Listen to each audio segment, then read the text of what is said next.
एक ऐसा साइंटिस्ट जो एनिमल की आंखों पर रिसर्च कर रहा है, वो इस बात को हमेशा से डिनाई करता है कि इंसान के ऑर्गन भगवान की देन है। इस साइंटिस्ट की थ्योरी के अकॉर्डिंग इंसान के सभी ऑर्गन ह्यूमन बॉडी में ही ग्रो होते हैं। मूवी में आगे ये साइंटिस्ट अपनी वाइफ को खो देता है, जिसके बाद उसे यूनिवर्स के एक रहस्यमयी ट्रूथ का पता चलता है। आखिर ये ट्रूथ क्या था जिसके कारण हर साइंटिस्ट की सोच बदल जाती है? इस बात को समझने के लिए आपको मूवी की पूरी स्टोरी को समझना होगा। तो चलिए स्टार्ट करते हैं आज की मूवी का हिंदी एक्सप्लेनेशन। मूवी के स्टार्टिंग में हमें एक साइंटिस्ट को दिखाया जाता है। इस साइंटिस्ट का नाम इयन है। इयन अपने साइंटिफिक लैपटॉप के पास बैठकर इंसानी आँखों का ऑब्जर्वेशन कर रहा होता है। यहाँ पर हमें पता चलता है कि इयन आँखों पर रिसर्च करने वाला साइंटिस्ट है, जिसने अपनी पूरी लाइफ में सिर्फ आँखों पर ही रिसर्च की है। अगले सीन में हम देखते हैं कि इयन अपने बारे में बता रहा है, तभी वो अपनी पुरानी लाइफ स्टोरी के बारे में बताने लगता है, जिसने उसकी पूरी सोच को बदल कर रख दिया। अब मूवी को फ्लैशबैक में दिखाया जाता है। यहाँ पर हम इयन के उस टाइम को देखते हैं जब वो पीएचडी का स्टूडेंट हुआ करता था। अपने पीएचडी एजुकेशन के दौरान इयन जानवरों की आंखों पर रिसर्च कर रहा है। इयन का नेचर दूसरे स्टूडेंट से बिल्कुल अलग होता है। एक दिन वह किसी इनवाइटेड पार्टी में जाता है। यहाँ टेरेस के ऊपर उसकी मुलाकात एक खूबसूरत लड़की सोफी से होती है। सोफी टेरेस पर आसमान में चांद का नजारा देख रही होती है। इयन सोफी की खूबसूरत आंखों को देखकर उसकी फोटो क्लिक करना चाहता था, जिसके लिए सोफी भी मान जाती है। कुछ देर बाद ये दोनों अपने घर चले जाते हैं। घर पहुंचने के बाद इयन अपने कैमरे में सोफी की आंखों को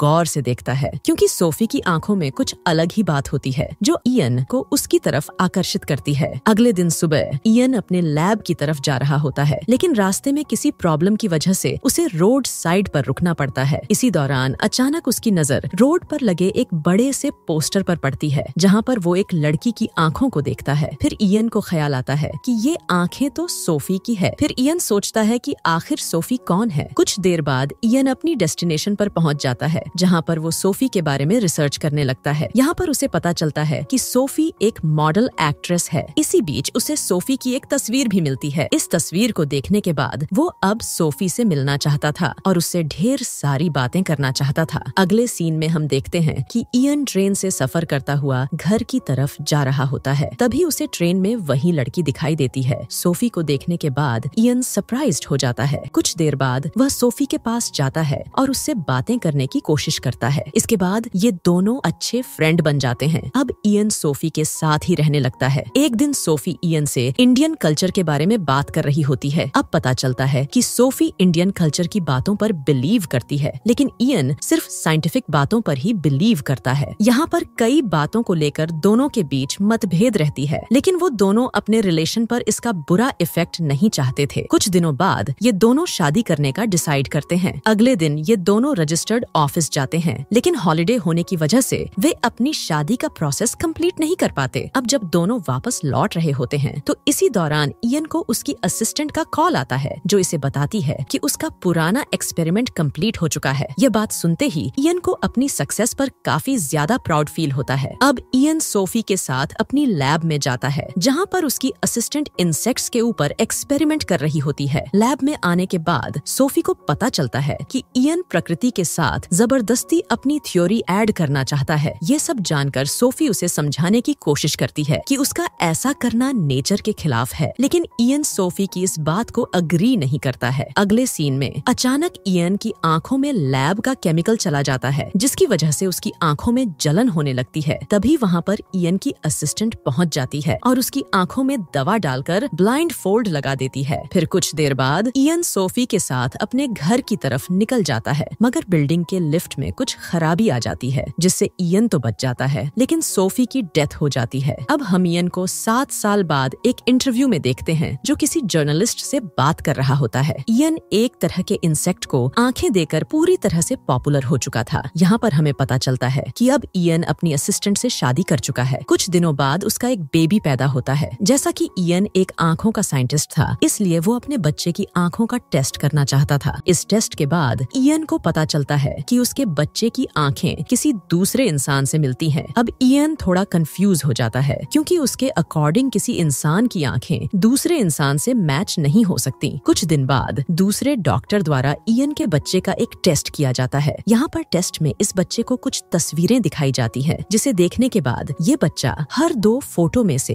किसी एक की तरफ आकर्षित होता है। पहली बार में बच्चे को 2 तरह के डॉग की तस्वीर दिखाई जाती है, जिसको देखने के बाद बच्चा चितकबरे डॉग की तरफ आकर्षित होता है। दूसरी बार उसे अलग अलग तरह के घर को दिखाया जाता है और आखिर में उसे 2 तरह की लेडीज की तस्वीर दिखाई जाती है। इस तस्वीर में एक लेडी को देखने के बाद ये बच्चा तेजी से रोने लगता है। अब यहाँ पर डॉक्टर का एक्सपेरिमेंट कंप्लीट हो जाता है। कुछ देर बाद इयन अपने बच्चे के साथ घर चला जाता है। घर आने के बाद वो अपने लैपटॉप पर उसी इंसान के बारे में इंफॉर्मेशन कलेक्ट करने लगता है जिसकी आंखें उसके बच्चे से मिलती थीं। फिर इयन को पता चलता है कि उस आदमी का नाम पॉल है। यहाँ पर इयन को उसी आदमी का एड्रेस पता चल जाता है। अब इयन उसी एड्रेस पर पहुँच जाता है जहाँ पर उसकी मुलाकात एक लड़की से होती है। फिर ये लड़की बताती है कि पॉल उसके डैड का नाम था जिनकी डेथ हो चुकी है। कुछ देर बाद इयन पास में ही उस डॉग को देखता है जिसे उसके बच्चे को दिखाया गया था। आखिर में इयन यहीं पर एक लेडी को देखता है। ये लेडी वही है जिसकी तस्वीर को देखकर बच्चा रोने लगा था। अब इयन को ये भी पता चलता है कि ये पॉल की वाइफ है। यहाँ पर उसे इस बात का भी पता चल जाता है कि जिस दिन पॉल की डेथ हुई थी उसी दिन इयन के वाइफ की डिलीवरी भी हुई थी। इन सभी चीजों के देखने के बाद उसके दिमाग में कई तरह के सवाल घूमने लगते हैं। इसके बाद इयन डॉक्टर के पास जाता है जहाँ से उसे पता चलता है कि उसकी एक्स वाइफ सोफी की आंखें इंडिया के दिल्ली में रहने वाली एक लड़की से मैच हो रही हैं। अब तक इयन के सामने इस तरह के 2 केस आ चुके थे। मूवी में आगे जब इयन की दूसरी वाइफ को इस बात का पता चलता है तब वो इयन को उसी लड़की से मिलने को बोलती है। दूसरी तरफ इयन अपनी एक्स वाइफ को खोने के बाद काफी ज्यादा हर्ट था, इसीलिए वो फिर से उसकी यादों के साथ नहीं जुड़ना चाहता। लेकिन वाइफ के समझाने के बाद वो दिल्ली जाने के लिए राजी हो जाता है। अगले दिन इयन दिल्ली में एक स्कूल के पास पहुंचता है जहां पर वो लड़की स्टडी करती थी। जब इयन स्कूल की टीचर से मिलता है तो ये दोनों इस लड़की के स्कूल में बताए गए एड्रेस पर जाते हैं। यहाँ पर एक औरत से मुलाकात के बाद उन्हें पता लगता है कि इस बच्ची के मॉम डैड की डेथ के बाद ये अब अनाथ है। ये बच्ची अब कहाँ रहती है इस बारे में कोई भी नहीं जानता। अब इयन उस लड़की को ढूंढने के लिए शहर में फेमस जगहों पर पोस्टर लगवा देता है। एक दिन अचानक वो रोड पर एक बच्ची को देखता है जिसकी आंखें सोफी से मिलती थीं। अब इयन उसे अपने साथ ले जाता है। इयन दिल्ली के एक होटल में रुका था, इसलिए वो बच्ची के साथ उसी होटल में पहुंच जाता है। फिर इयन इस लड़की को कुछ तस्वीरें दिखाता है जिनसे सोफी का जुड़ाव होता है। इसी दौरान इयन कुछ एनिमल की तस्वीरें दिखाता है जिसमें वो उसी मोर को पसंद करती है जिसे कभी सोफी पसंद किया करती थी। अब इयन इस बच्ची को 3 लड़कियों की तस्वीर दिखाता है जिसमें सोफी भी मौजूद थी। इस तस्वीर को देखने के बाद ये लड़की सोफी के चेहरे को पसंद करती है। अब इयन अपनी रिसर्च के बाद काफी उदास हो जाता है। तभी उसके वाइफ की कॉल आ जाती है। फिर इयन अपनी वाइफ से बताता है कि जैसा हमने सोचा था इस बच्ची में सोफी जैसा ज्यादा कुछ नहीं है। अब इयन को लगता है कि उसका दिल्ली आना बेकार चला गया। अगले सीन में हम देखते हैं कि इयन इस लड़की को उसकी जगह पर छोड़ने के लिए अपने होटल से नीचे की तरफ जाने वाला है। कुछ देर बाद ये दोनों होटल की लिफ्ट के पास पहुंच जाते हैं, लेकिन यहाँ लिफ्ट के पास पहुंचने के बाद लड़की कुछ देर तक लिफ्ट को देखती है, फिर अचानक काफी ज्यादा डर जाती है और इयन को कसकर पकड़ लेती है। अगले सीन में बच्ची इयन की तरफ देखते हुए रो रही होती है। दूसरी तरफ इयन इस लड़की को देखते हुए काफी इमोशनल हो जाता है क्योंकि उसे यहाँ पर सोफी की याद आने लगती है। फिर इयन सोफी के लास्ट पलों को सोचकर बच्ची को गले से लगा लेता है। यहाँ पर इयन को पता चलता है कि शायद इंसान का पुनर्जन्म होता है जैसा कि सोफी मानती थी। अब इयन अपनी रिसर्च को भूलकर भगवान पर विश्वास करने लगता है। मूवी के लास्ट सीन में इयन बच्ची को अपनी गोदी में लेकर होटल की सीढ़ियों से नीचे उतर रहा होता है। कुछ देर बाद ये दोनों होटल से बाहर उजाले में आ जाते हैं। इसी के साथ मूवी का दी एंड हो जाता है।